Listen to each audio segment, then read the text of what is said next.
Ahoj, já jsem Gergon a vítám vás u dalšího rozboru D&Dčka. Dneska tady mám příručku, na kterou jsem hodně těšil a dlouho jsem na ní čekal. Tales from the Yawning Portal. Příběhy ze zívajícího portálu.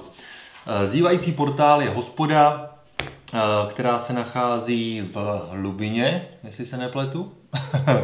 Teď jsem se možná splet, ne, myslím si, že to je hospoda v hlubině. A hostinským, tam je tenhle ten pán, Durnan, což je bývalý hrdina, který se dostal z nějakých dobrodružství, vydělal nějaký peníze a za ty si tam pořídil hospodu, která má uprostřed obrovskou jámu, kudy se dá spouštět do podzemí, do Undermountain, což je obrovský dungeon, který má asi 21 pater. Můžete se do něj podívat v dobrodružství Waterdeep, hlubina, Mad Mage Dungeon, tudíž do ty druhé části. A není to teda součástí tyhle příručky, najdete je jinde, nicméně jenom byste věděli, co je Yawning Portal a kdo je tenhle ten člověk. A teďka už k samotné tyhle příručce. Je to soubor 7 dobrodružství. Podobně jako Ghost of Saltmarsh, tak je tady 7 samostatných dobrodružství a mám z toho hroznou radost, protože to jsou takový ty klasický, příjemný, pěkný, vymazlený dobrodružství ze starých edic D&Dčka. A tady je všechny oprášili, očistili, převedli do 5. edice a dali nám to nejklasičtější asi, co se v minulosti mohlo v dungeonech objevit. Nebo aspoň některý z nich rozhodně. Tak, co se týká obalu. Jak už jsem říkal, na vrchu je Durnan a ty další postavy za ním, který tady vidíte, tak to jsou jednotlivé postavy z těch konkrétních dobrodružství uvnitř. Takže můžete udělat nějakou malou soutěž, která postava je která. Třeba až všechny odehrajete s vašima hráčema, jestli je poznají. Tak, jinak zase nádherný obal, pevný desky, stejný design jako všechny ostatní dobrodružství a příručky. Takže tohle je bomba, jako vždycky. A opět se dá tohle dobrodružství.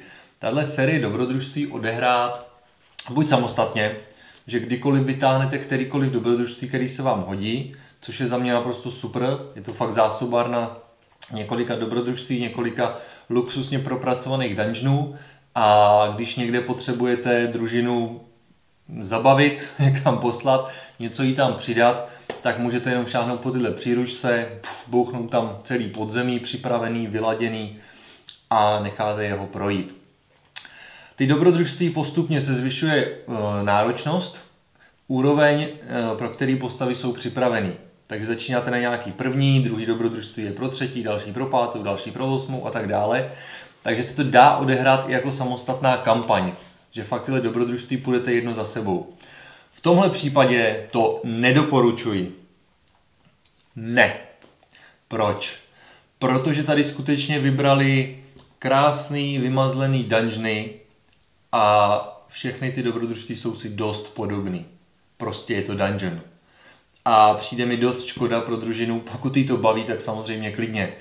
Ale za mě osobně by byla dost nuda, aby družina vlezla do podzemí, vymlátila 2 patra nějaký pevnosti, šla o 50 km dál, vlezla do podzemí, vymlátila 3 patry pevnosti, šla o 100 km dál, vlezla do podzemí. Chápete? Takže tady skutečně spíš doporučuji si to rozdělit, odehrávat je samostatně. Jsou skvělí třeba pro nějaký kratší sezení. Nemyslím jedno, ale jestli nechcete hrát třeba půlroční kampaň, tak vezmete jeden tenhle dungeon a třeba během 2-3 her si ho projdete, odehrajete, záleží, jak je vaše družina pečlivá a jak hodně se s tím bude crcat. Tak, jinak u každého dobrodružství samozřejmě najdete i kam ho zasadit do vašeho vlastního světa, respektive do jednoho z těch herních světů, protože každý to dobrodružství je dělaný původně pro jinou edici D&Dčka, pro jiný svět, pro jiný pravidla. Prostě neměli by na sebe úplně navazovat, takže tady jsou nějaké poznámky a doporučení, jak si je upravit a vyladit, aby to sedělo Dragonlance, Forgotten Realms, Eberron, Greyhawk, podle toho, kde hrajete. Jestli hrajete někde úplně jinde, tak věřím, že si to zvládnete upravit sami. Tak a mrkneme se na ty dobrodružství. Tak na začátku tady je samozřejmě zase nějaký klasický úvod, ale už na 9. stránce máme první dobrodružství. Není potřeba zbytečně dlouze okecávat, vrhneme se do něj. Tak, myslím, že není potřeba zbytečně dlouze okecávat a že to tady má jenom na 4 stránkách. Nemyslím sebe, já všechno zbytečně kecávám. No to už jste si zvykli, jinak byste to tady nesledovali. Tak, první dobrodružství, Sunless Citadel. Tohle dobrodružství od autora samostatného je doporučený pro začátečníky.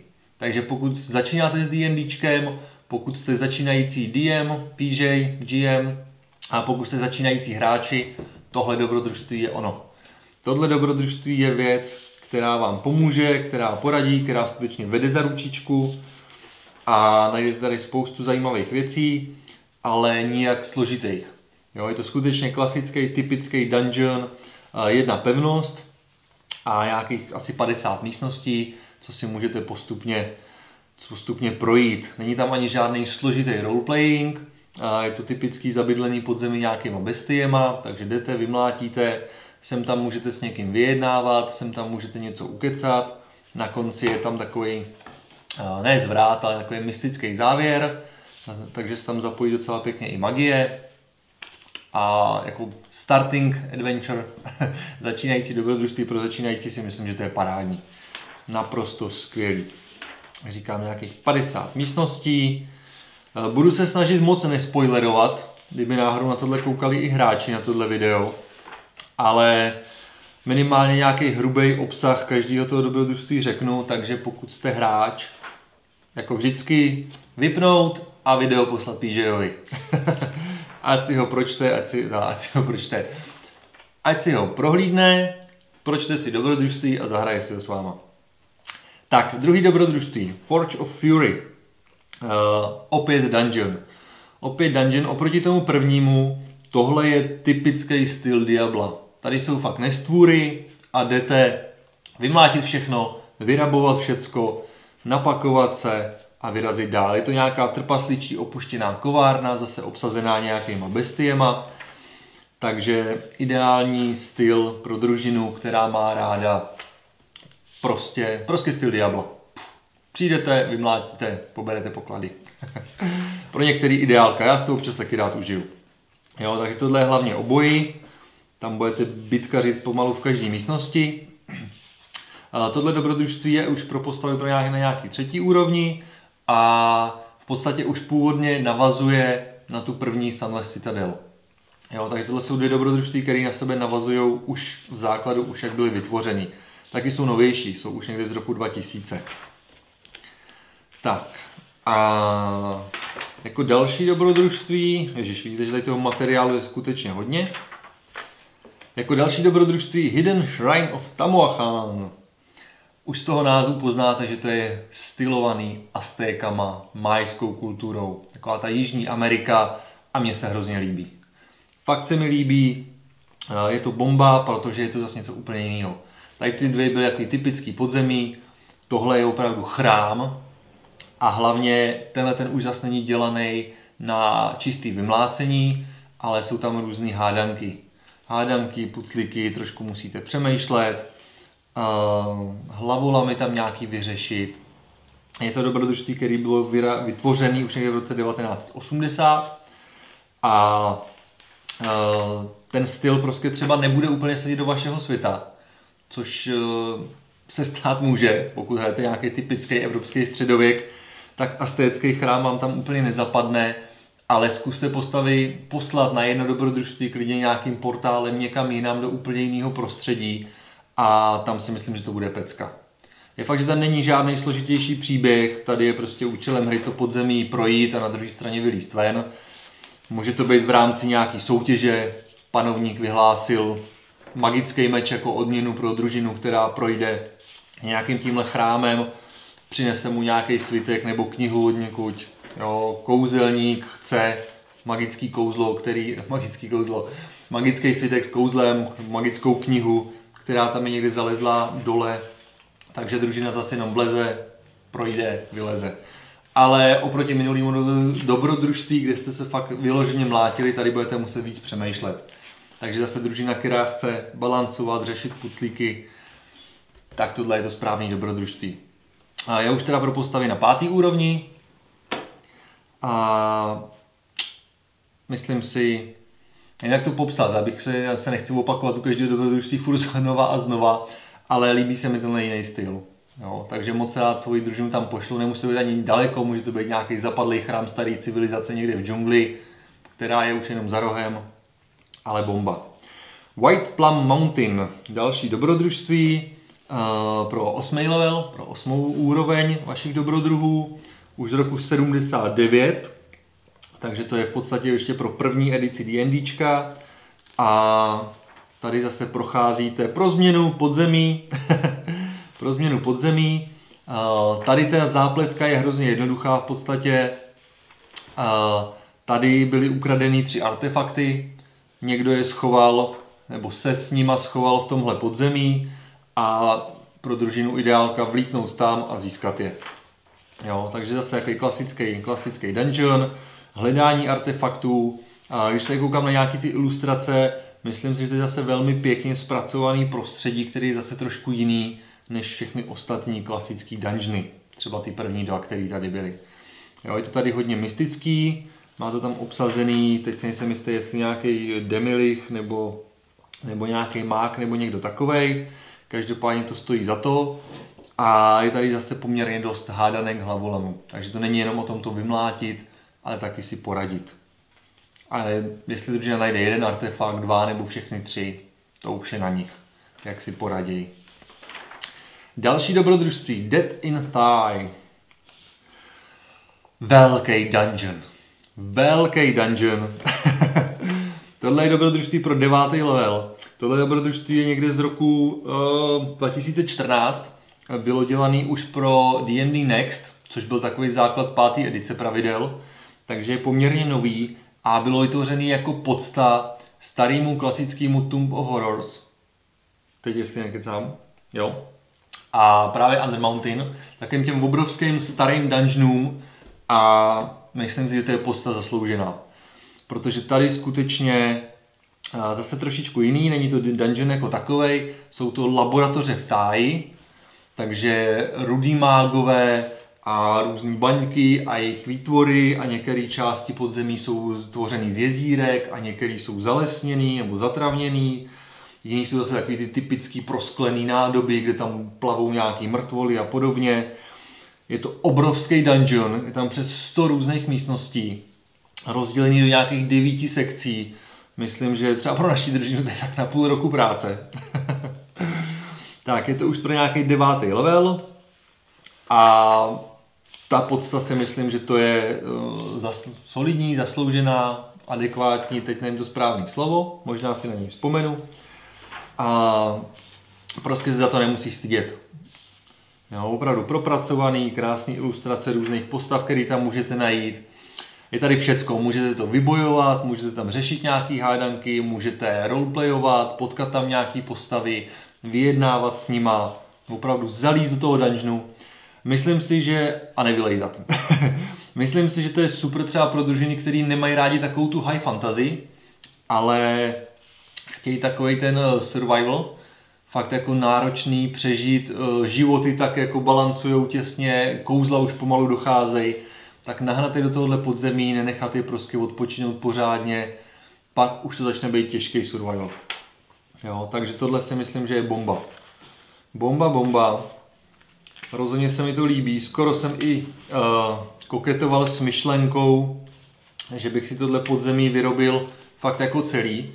Nicméně, tak jak jste viděli můj hrad Nejritar, možná v nějakém díle, který byl nějaký 70x100 cm, tak tady, když jsem si spočítal to podzemí, jak by mělo být velký, abych si ho postavil v reálném měřítku, jeden sáh je jeden palec, tak mi to vycházelo 6x4 metry.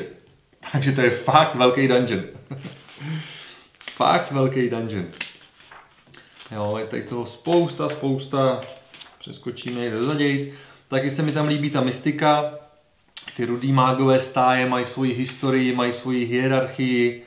Jo, ta družina se do toho může hodně ponořit, hodně tam tohle můžou řešit. Můžou tam navázat velmi zajímavé kontakty a pak třeba další dobrodružství odehrávat v Thighi, navázat na tohle.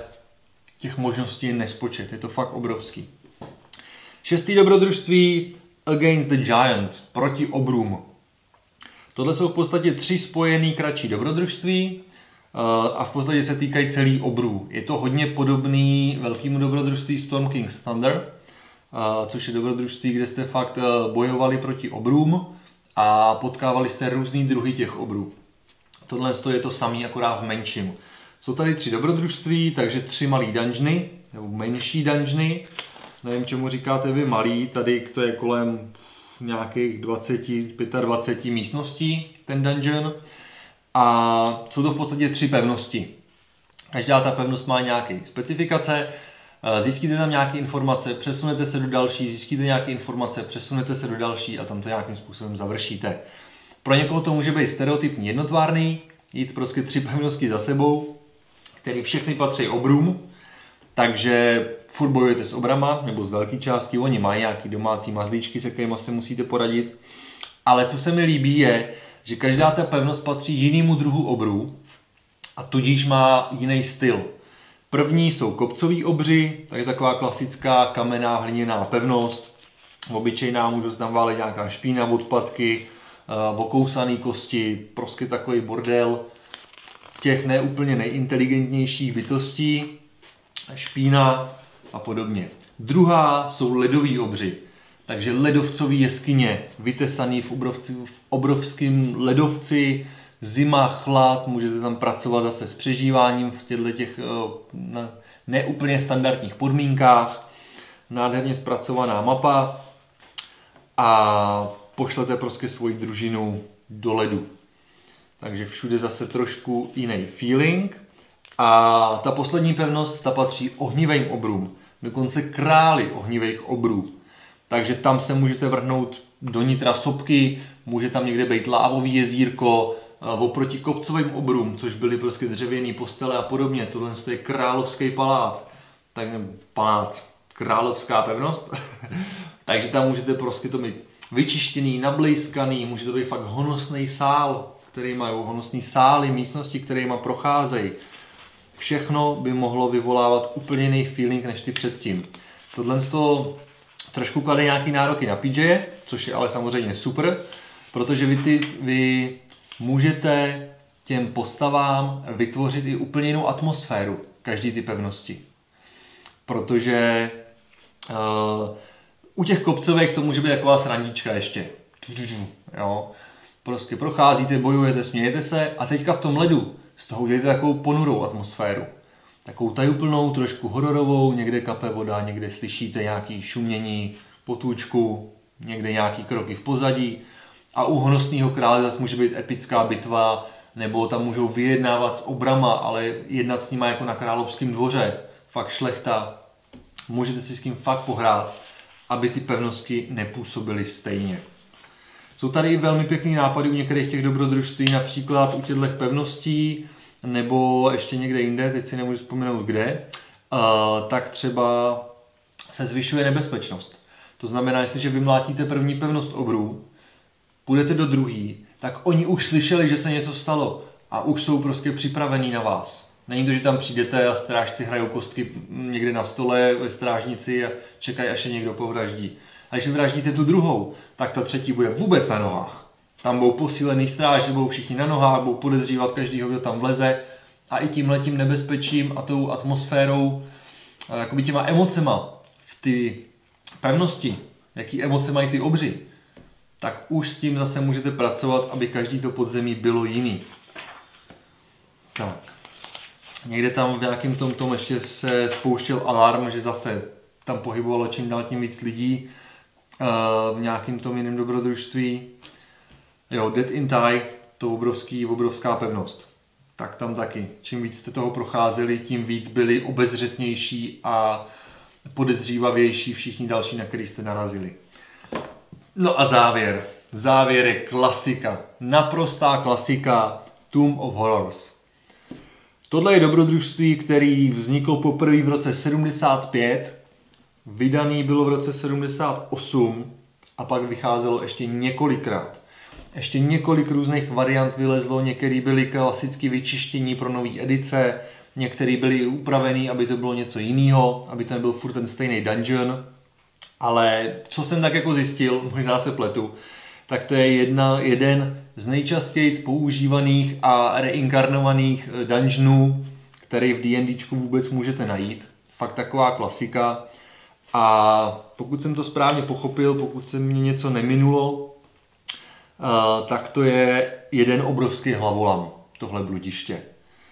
Nebo není to vyloženě bludiště, není tady toho hodně, je tady nějakých 26 místností, ale je to fakt pro postavy nebo pro družiny, které chtějí přemýšlet. Není to o tom, že byste tam vlítli a vymlátili to, je to spíš o tom, že v jedné místnosti šlápnete na dlaždici, v druhé místnosti zatáhnete za páku, ve třetí místnosti vyřešíte hádanku, řeknete tajný heslo a ve čtvrté místnosti se vám otevře poklop a pod ním je klíč od první místnosti, kde otevřete dveře, rozumíte. Prostě balancovat, přemýšlet, řešit hádanky, kombinovat různě, pobíhat potom, dávat pozor na pasti, aby se tam někde něco nespustilo. Vždycky fakt takový obrovský pucle. A když řekl pucle, je takový ten klasický puzzle, ale myslím ho spíš jako hlavolam. Ne skládat dílky do obrázku, ale takový to, že fakt řešíte spoustu různých věcí. Což mě se líbí, je to zase něco jiného. Chápu, proč autoři navrhovali, že to můžete jít jako kampaň, protože jedno podzemí je fakt hodně o hádankách, další je celý o tom vymlátit ty bestie, další je zase o něčem jiném trošku. Střídají se, ale přesto já za sebe nedoporučuju, protože opravdu jsou to jeden dungeon za druhým, zhruba i podobně stejné velikosti. 3-4 dungeony mají zhruba 50 místností, jedna ta obrovská má těch asi 100 místností a pak tam jsou asi dvě po 25 místnostech. Ale nejsou tam až tak velký rozdíly, aby pro mě nebo moje hráče mělo smysl jít to v kuse jako kampaň, těchto 7 dobrodružství. Ale mít je po ruce někde v knihovničce a kdykoliv je vytáhnout a odehrát si to bomba. Fakt jsem z toho nadšený, fakt se mi to líbí.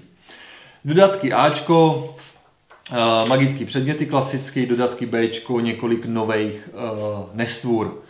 Jo, to se mi líbí, že každý tohle dobrodružství přináší nový a nový věci, které můžete zařazovat i do svých jiných dobrodružství. Tady, co mě překvapilo a nadchlo, tak mumie kentaura. To se fakt těším, až na svoji družinu pošlu, protože jsou to furt věci, které mají překvapovat. Jsou zvyklí na mumie, často prostě mumie, tak si představí humanoida omotanýho obvazama, jak na ně jde a je mi relativně jedno, jestli pod těma obvazama je člověk, elf, nebo je to menší, taky to trpaslík nebo hobit. Moc to neřešej. Ale myslím, že když na ně naběhne mumie kentaura, fakt ten omotaný kůň v těch obvazech, bomba. To si myslím, že bude hodně cool a takových nápadů tady je spousta. Zase nějakých 20 možná stránek nových nestvůr. Super. Super nálož něčeho, co vám oživí vaše hry. Tak,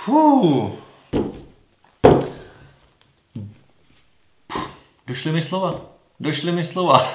už nevím, co víc k tomu říct, protože bych se opakoval, znova bych to chválil, znova bych byl nadšenej. Stejně tak, jako jsem byl, když jsem to dostal do ruky, začal jsem to prolistovávat. Protože je to jedna z věcí, já jsem nehrál ty staré edice D&Dčka, hrál jsem až 5. edici a horko těžko scháním nějaký starý dobrodružství ze 2., ze 3., ze 4. edice, které jsou fakt bombastický a dlouze přemýšlím, jak je převíst. Příběh je jasný, ale všechny ty monstra, bestie, co tam jsou, tak jaké jejich hodnoty upravit, aby odpovídali tomu, co potřebuju já pro 5. edici, pro svoji družinu. Je to, ne, že to nejde, ale je to hodně práce. Fakt si projít celý dobrodružství a předělat ho na 5. úroveň. Tady vzali 7 peckových dobrodružství a udělali to za vás. Díky. díky, jenom víc takových věcí, protože ty staré klasické věci jsou bombastický a když je tady trošku oprášej, upraví a vyladěj, tím líp. Takže tohle příručku vřele doporučuju. Jak jsem už říkal několikrát, spíš jako samostatné doplňky, které využijete tak nějak na přeskáčku různě, jděte do toho. A chci hlavně na závěr poděkovat všem svým patronům a patreonům, protože jste skvělí, jste neuvěřitelný. Na Patreonu dál frčí to, co frčí, je vás tam dost, jsem za to hrozně vděčný a zároveň jsem rozjel na startovačí Patron český, kde chcete akorát přispět v českých korunách. Je to pro vás mnohem jednodušší, pro mě je to mnohem jednodušší, je to celý v češtině, takže nemusíte řešit nějaký převody do zahraničí a zatím tam je pár lidí, ale to vůbec nevadí. Já jsem vděčný i za ně, hrozně moc jim děkuju, že se tam přidali, dokonce hnedka první den, co to vyšlo ven, tak se některý přidali a myslím si, že nebudou litovat. Protože příští týden mám pro patrony speciální video, celou tuhle svoji hernu projdu s kamerou v ruce a ukážu vám, co je v který poličce, co je v který skřínce, co z toho používám, jak to používám. Mám pocit, že když se rozkecám, zase bude možná hodina tohle video a uvidíte všechny moje zákulisní věci, triky a to, co tady prostě je k dispozici. A kromě toho už teďka jednám s jedním skvělým člověkem nad celou sérií výrobků pro náš e-shop. Takže když se podaří dát tam dohromady aspoň ten první cíl, tak začneme rozjíždět nějaké věci k prodeji, ať už to budou nádherný dřevěný krabičky na kostky, na figurky, na tušky, prostě taková krabička, kam si každý hráč bude moct dát všechno, co k té hře D&Dčka potřebuje, tak i samostatný dungeon tilesy, prostě takové ty dílky na skládání podzemí, který můžete znát třeba z Dwarf Forge, myslím, různý Hero Forge a tyhle ty. V zahraničí to je hodně, u nás to není, u nás to docela chybí, mně třeba hodně, takže už jednáme o tom, jak to budeme vyrábět a budeme to pro vás moct distribuovat a prodávat vám to, ať máte možnost postavit si vlastní sami obrovský podzemí a nemusíte si to sami třeba matlat z nějakých polystyrénů a buchy čeho všeho, pokud nechcete. Pokud chcete, sledujte PJ Minecraft, tam ty návody jsou taky zdarma na YouTube k dispozici, takže těch možností je spousta. A já bych hrozně rád vám je čím dál tím víc rozšiřoval. Ať jich máte hodně, ať máte na výběr, ať si můžete něco nakoupit, něco vyrobit sami. V hlavě jsou i různý trička, mikiny. Mluvil jsem o tom ve videu pro Patreon, nebo pro Patron. Teď se mi to bude hodně plíst. Takže těch možností je spousta, uvidíme, jestli to společně zvládneme. Já věřím tomu, že jo, že to bude pecka a že třeba za rok tady bude PJ Craft, nerozjete jenom jako nějaký YouTubeový pořad, ale bude to značka, na který se bude podílet 10 lidí a budeme přinášet hodnotné věci pro všechny lidi v celé republice. Nebo i na Slovensku klidně, protože i ze Slovenska tam máme nějaký přispěvatele a vytvoříme tady nějakou komunitu, ne na D&Dčko, ale na všechny RPGčka. Protože dungeon tiley a krabičky na kostky můžete použít u každé hry na hrdiny. Nezáleží jen na D&Dčku. Takže nebude to směřovaný speciálně na D&Dčko, aby se nebáli ty třeba, co hrajou Dračí doupě, Plusko, Pathfindera nebo cokoliv jiného. Nebojte se toho, bude to pro všechny a bude toho dost, pokud se nám podaří společně to vytvořit. Tak jo, ale mějte se skvěle, díky, že jste mě sledovali, nezapomeňte sdílet, lajkovat, Instagram, Facebook. Já už ani sám nevím, kde co mám. Takže to pomrkněte, dejte vědět v komentářích, co se vám líbí, co se vám nelíbí, čeho chcete víc. No a uvidíme se zase příště.